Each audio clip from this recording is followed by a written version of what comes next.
Hey guys, what is up? Welcome back to the channel. Welcome back to new videos. I got a lot of requests on doing a higher budget mod video. So this video is going to be based on a $5,000 budget.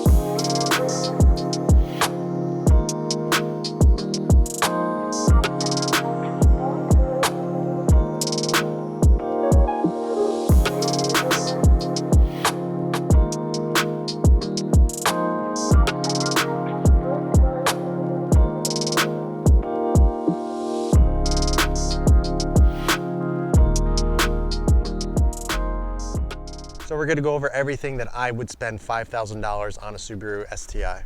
Now keep in mind, I'm going to be basing it off of an STI. You know, a lot of this stuff you can kind of relate it to a WRX as well. I'm gonna be basing these mods off of an STI because that's what I have and that's technically what I shop for all the time. So you can kind of take this with a grain of salt. If you have a WRX, you can kind of go the same route. Maybe the parts might be a little bit different, but relatively it's gonna be around the same price and the same parts that I would choose if I had a WRX. Also keep in mind, these parts are all gonna be new.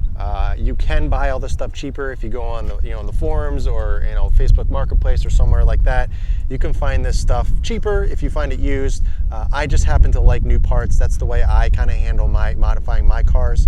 So this is based off of brand new pricing. It's not based on any sponsorships or sales or anything like that. This is just based on exactly what the price is right now. If you search for it basically with any vendor on the internet right now. The first go-to mod that I do with any of my cars, it's one of the first things that I try to buy and try to just accomplish right away, just because I believe it's one of the most fun things to do. And that I'm talking about is a catback exhaust. In my $1,000 video, I mentioned just doing axle back, but since we have a little bit more budget to play with, we're going to be doing a full catback.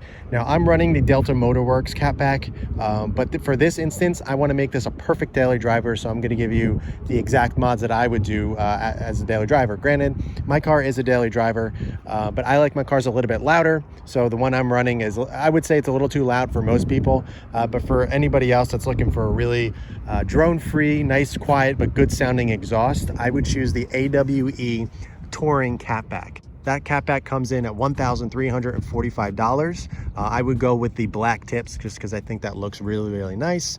And that exhaust sounds really good. I think it has a great tone. The fitment is spot on. AWE is a great company. They make a lot of parts for a lot of different car brands, and it's just a top quality piece.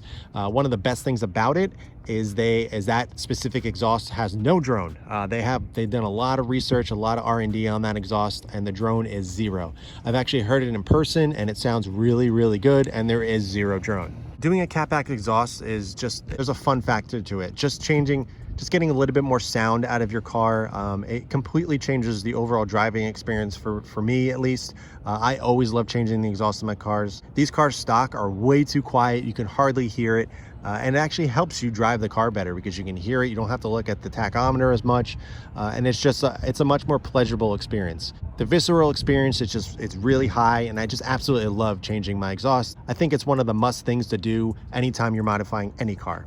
The second modification that I would do is coilovers. In my $1,000 budget video, I did springs, but this time like I said, we have a little bit bigger budget, so we're going to be doing coilovers, and I'm actually going to be going with the exact ones that I have on this car. They're an absolutely perfect daily driver coilover.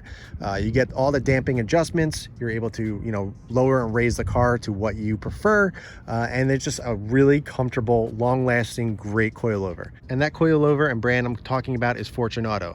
Fortunato is made in the US, and they have a great customer service. Not only do they have great customer service, but they actually have a great product. I've been running mine for around 25,000 miles now, and I've had zero problems, and I just absolutely love them. I upgraded to the Swift springs. I went down one spring rate to 7K. Default is 8K, but like I said, I drive this car as a daily driver, so I highly recommend bumping it down one to 7K. I think it's a perfect spring rate for a daily driver. It really stiffens up when you start driving it really hard, and it feels really good. I absolutely love it. I couldn't recommend it enough. There's zero noise. There's nothing crazy about it, and it's really not that expensive. So I'm talking about the Fortune Auto 500 series. I'm running the Gen 6. Right now they have a new generation, the Gen 7, which is basically the same thing, just with a few upgrades and a few added things. But either way, I think it's a great coilover setup that it's pretty reasonable for what you get. With the Swiss spring upgrade and the full Fortune Auto coilover, you're looking at $1,649. Yes, it's kind of expensive, but honestly, I don't believe that you should really slack or cheap out on suspension. Going with a true coilover setup that has some really good quality springs will completely change the way the car drives. For me, you know, stock suspension on STI is pretty rough. It's pretty firm. It's pretty bouncy. So if you get into it and you're coming from like a Honda Civic or a Honda Accord or something very basic, it's going to be a very, very different experience. Granted, the STI is a performance track-oriented kind of car, so it is going to be a little bit more firm, a little bit rougher. Going to the Fortune Auto coilovers and being lower, you think it would be a rougher ride, a bumpier ride, but that is what I found that to be completely false. It actually is way more comfortable than stock. It just performs way better. It's instead of being bounced around all over the place, it is way more controlled, way more compliant. You feel like the car is in complete control and you're not bouncing all over every single bump. I absolutely love it, and I highly suggest you guys check that out. Modification that I would do with my $5,000 budget is a sway bar, and not front and rear. I just want a rear sway bar. The stock sway bar up front is pretty thick. I believe it's around 25 millimeters, so that's pretty big. But the rear is 22 millimeter, so that's pretty thin, and there's definitely room to improve. So I personally have this exact one on my car. I went with the Parent 25 millimeter rear sway bar. The reason I went for such a thick sway bar is because I didn't want to go up to a 24. I felt like it was not a big difference and not really that big of a change. I wanted to dial out as much as the understeer as possible. These cars are known to understeer a little bit, so going with a much thicker rear sway bar definitely helps that. It makes it a little bit more rear wheel drive based kind of car. For me, I prefer a rear wheel based kind of car, the feel of it. I feel a little bit more in control and I'm able to kick the rear end out a little bit. Granted, this is all wheel drive. You're not gonna be able to do that like a actual rear wheel drive car. But the rear sway bar, it's such a thick sway bar, really does help, and I absolutely love it. It really tightens things up. It makes the car, it completely rids all the slop that's left even after you do the coilovers. It's such a great mod. And the Parent 25 millimeter sway bar comes in at $239.40. To me, that is a no-brainer. I think that is something you definitely should do. One of my favorite mods. I've done them on all my cars in the past, and sway bars in general are just one of the best things you can do in terms of performance. On my past WRX, I did the front and rear sway bar, but I found the front I didn't really find a big difference. I ended up removing that. It was making a lot of popping noise. I didn't find a difference between the aftermarket sway bar to the stock one, so I ended up removing that and putting everything back to stock up front, and I left the rear, and I absolutely loved it. So if you take a look, you can actually kind of see under here. You can see the Parent sway bar. That's a 25 millimeter. I've been running it for a while now. Absolutely love it. I definitely suggest picking that up. All right, so the fourth mod, we're sticking in the back of the car. We're sticking with performance, suspension. What I'm talking about is rear end links. Now, we just upgraded the sway bar, so we're going to want a beefier, stronger rear end link, and the reason for that is the stock ones are very thin. Bushings are actually prone to breaking over time, especially with the added firmness from the rear sway bar. You want to get something that's going to be able to hold that. I don't like any bushings that are made of metal. It's a daily driver. It's not a race car. I don't want the extra noises and all that stuff. I want something that's going to withstand the extra strength for the thicker sway bar. The ones I chose, and then I'm going to choose for this video as well, are the Parent Poly rear end links. I absolutely love them. They make zero noise. All I did was I installed them and I haven't had to touch them again. I've tried Cartboy in the past and those things popped like crazy on my WRX. Absolutely hated them. I believe I tried the white lines as well. They were adjustable. But there was a lot of moving parts on those and I wasn't crazy about them. But these are really simple. There's no adjustments. You literally just pop them in and that is it. And I absolutely love them. I think it is a great combination with the Parent rear sway bar. All right, kind of hard to see, but you can see the Parent logo right there. But those are the end links. Those are the ones that I'm running. They are the poly end links that I just talked about. Definitely suggest them. So if you are interested in getting some rear end links, you don't want ones that make a lot of noise or popping or just annoying. I can't recommend them enough. Now the Parent Poly rear end links come in at $200.70. So the fifth mod that I would do with my $5,000 is an access port. No question, I would couldn't recommend this thing enough. This allows you the ability to not only diagnose your car if there's issues, but it's a great tool because you got a bunch of gauges that you can run on it, so you can monitor your car's temperatures. It has a lot of great features. Not only that, the main reason why people get these is so you're able to tune your car. Whether you're running just the Cobb off-the-shelf maps, or you want to go with a custom tune or a dyno tune, whatever it is you want, you're able to do it with this. And the Cobb access port, I believe, is a must. Even if you don't want to run a tune on your car, can't recommend it enough just to use it as a tool, something that you use just to diagnose and monitor your car. Having gauges and watching the numbers is ideal, and especially with these cars, you know, they're known for issues, the EJ motor. You're able to watch and monitor 6 different gauges or numbers at the same time, and it's just such an awesome tool to have. This is a must for any WRX or STI guy. And a lot of people are going to ask how I mounted this. I get this question probably more than I get asked about what my specs are on my wheels. But this is an old phone mount. It's by iAudi is the brand. I have it linked below. It's not this exact one anymore. They don't sell this one for whatever reason, but it's very similar. It's just a suction cup to the bottom of underneath the cubby here, and it comes out and you're able to swivel it and put it wherever you want. I absolutely love it. I'm not a big fan of the vent one that goes up there because I just don't like the way it looks, and it's a little too close to the window, and it's visible to, you know, people that if your car is parked, it's kind of wide out in the open, and I'm not a big fan of that. That's why I only have the black case here, kind of blends in with everything, and I think it looks really good. The Cobb access port comes in at $675. Yes, it's expensive, but like I said, I think this is the most important tool to have if you have a WRX or STI. The 6th mod that I would do with my $5,000 budget is a e-tune. Now you can go dyno tune, you can do a Cobb off the shelf maps, but personally I'm a huge fan of e-tunes, and the one that I'm absolutely loving and I'm currently running on my car is by Bren Tuning. Their stage 1 tune is awesome. Bren Tuning has been probably one of the coolest companies I've ever worked with any car that I've ever had. Just their ability to respond super quick, and it's been absolutely awesome. The Stage 1 Plus tune that I run currently with the Cobb intake that I have here is amazing. Personally, I think the Cobb off-the-shelf tune or any off-the-shelf tune is okay. There's a lot left to make the car more reliable, a lot more power that you can get out of it with, you know, being safe power, I should say. And going with the Bren tune is definitely 100% the way to go. There's a lot of other e-tuners out there that can do a really good job, but honestly, I think the Bren tune is the best out there for this car. And what they do is you start with a kind of a base map, which they kind of base it off of the Cobb Stage 1 tune. So you run that, send your files in, and you can send them back and forth. They give you a couple revisions based on what you're looking for and what they, you know, make sure all the numbers are looking good. It took me 4 or 5 different revisions. They had me go out, do some data logging based on their criteria that they need. I would send over that file. They would tweak the map, send it back, same thing over and over for a couple times. I believe it was 4, and I got my final revision on the 5th time. And that took a couple days. You know, that's not over the course of a couple weeks or a month. It was literally, I would send one in at night, you know, after I got home from work, and the next morning I would have a revised tune. And I would upload that, same thing. It took a couple days, and it was awesome. I absolutely loved it.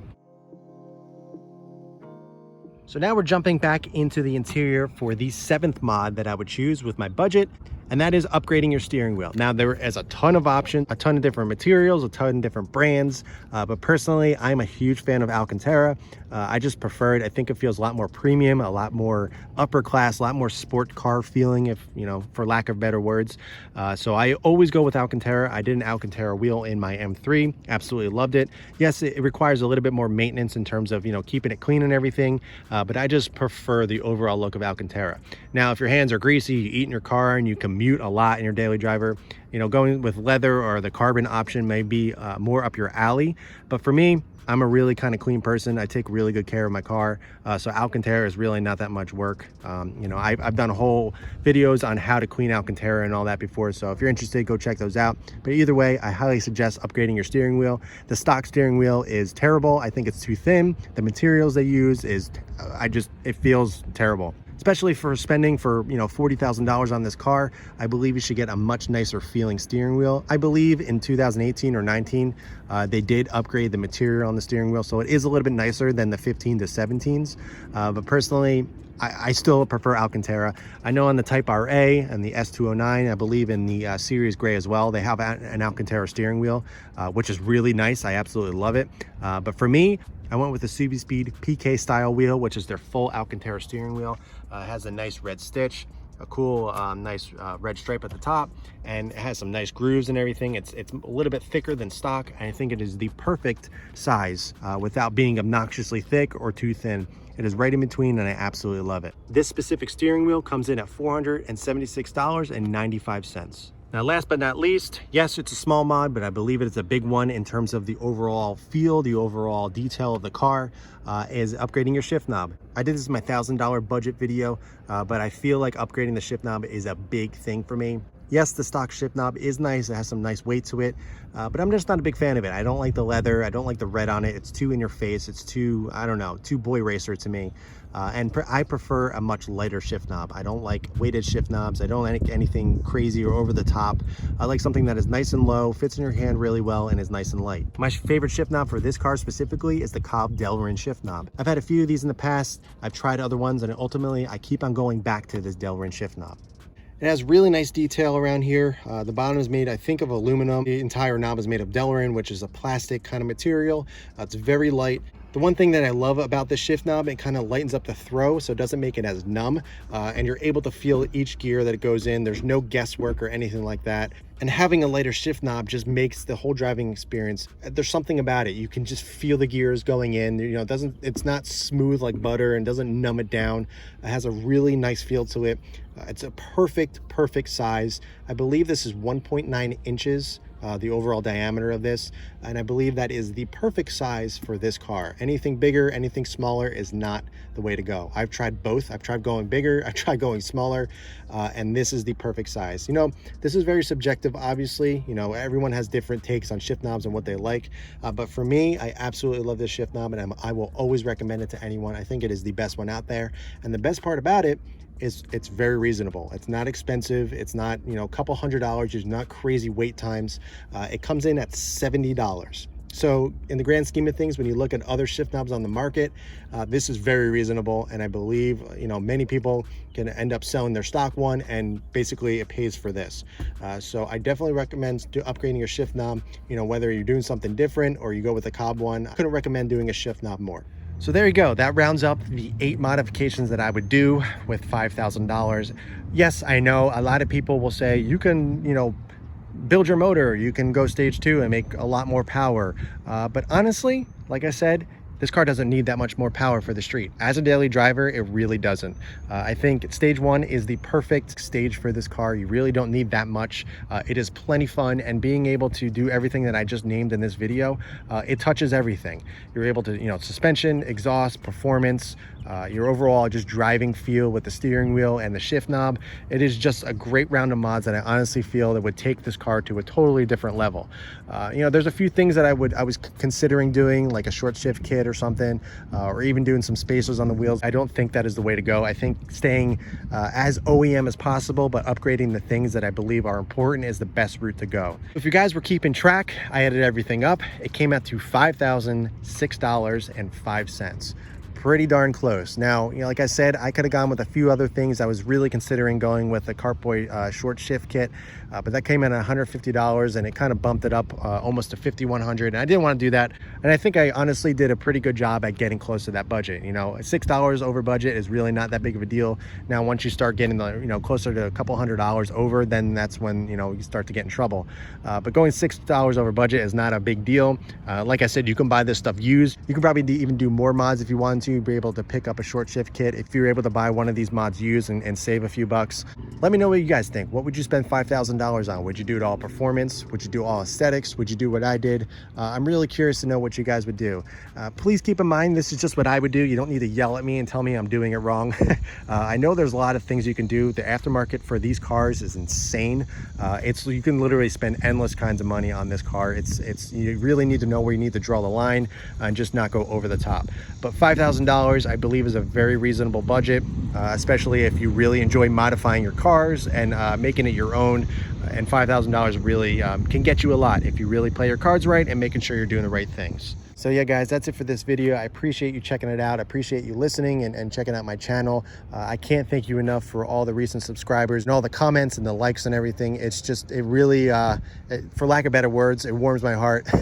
This really does mean a lot to me. Really do enjoy doing this. So it's not something I'm trying to do for money on the side or just because, you know, that's what everybody is doing these days. I truly just enjoy talking about cars, and especially now when there's a pandemic going on, you know, there's not really a lot of car shows going on. There's not a lot of places that you can hang out with like-minded people. So doing these videos is probably the perfect time to do them, because, you know, I can share my experience with you guys, you know, on the internet, and we're able to have a nice conversation, talk about cars, talk about mods, talk about my car, whatever it is that you want, and have a good time. And that's what I want to do for this community. I want to make sure that we're all positive, we're all a good group of people, not, you know, bashing anybody, telling anybody you're doing it wrong or whatever it is that you want to say. I really am trying to make sure this community that we're building here is a very positive and happy and fun community to be around. That's it for this one, guys. Thanks for checking it out. Thanks for tuning in. If you guys have any questions, be sure to ask them below. Be sure to check my old videos. I have a video on every single mod on this car, whether it was a review, unboxing, or an actual install. I have it on this channel. I have a lot of videos. Be sure to check those out. If you guys have any questions at all, be sure to leave it in the comments below. I will answer. I literally look at every single comment. I answer as many as I possibly can. Honestly, I really do read every single one of them. I don't leave anybody hanging. If you have a question, I make sure I answer it, whether it's actually giving you specific details or linking you to a video. I look at every single comment. So thank you for all the comments. Thank you for all the likes. But in the meantime, guys, keep it clean, keep it simple, and I'll catch you in the next one.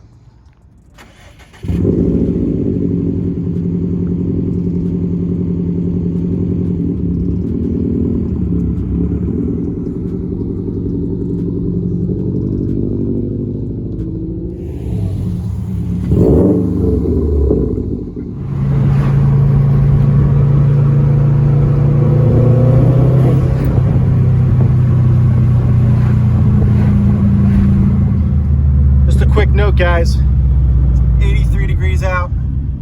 Look at my IATs, 91 degrees. Pretty awesome. That's with the Cobb redline intake.